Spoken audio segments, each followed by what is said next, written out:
Hi, my name is Michael Applebaum. I'm from Israel, from Yerushalayim, and I learn in Yeshiva in Yerucham. I'm Sarah's first cousin once removed. My English isn't so good, and I hope you understand.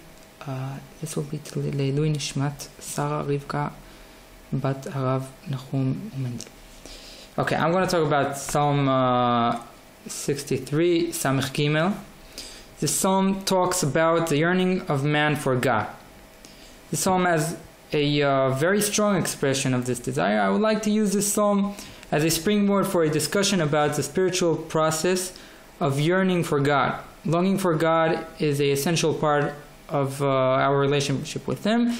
You can't think about encountering Him without what we call in the Aramaic term, itoreruta deletata, awakening from below. Sometimes God surprises us by revealing Himself, but most often we find that there is a basic demand for a human participation in this kind of rendezvous. All this is well described by Rav Soloveitchik in his monumental book, Uvikashtem Misham. In this matter, we could think of two different dispositions, which are expressed in the term of diletata, or from below. There is a disposition in which the longing for God is of self-negation, as we see in Psalm 84, Perek Pei Daled, in Pasuk Gimel. Nichsefa v'gam kalta nafshi. Kalta is of demolishing. The verse describes a spiritual process in which the person yearning for God is eager to be erased, to become nothing, to disappear in the presence of the Almighty. This position stems from a sense of infinite gap between man and God, between the terrestrial and the celestial. The only way to bridge this gap is to reduce the physical world, to cancel my own entity, and to make room for God to succeed my existence. That way, everything becomes part of the divine, and I too shall be part of it. Such a condition is called in Hasidut, in Hasidism, klot hanefesh. However, there is another spiritual process that seeks for a connection with God that is based on a feeling of confidence and refuge, pleading for security in a world that seems detached, meaningless, and incomprehensible. A world containing all kinds of illnesses and pain, God forbid. So we yearn for God, seeking refuge in His eternity, a spiritual process, seeking to confirm the reality and concreteness of this world through its connections with the divine. It seems to me that the second spiritual movement that I just described is the one manifested in our psalm. Tzama lecha nafshi be'eretz tziya ve'ayef. My soul is thirsty for Thou in a dry and jaded land.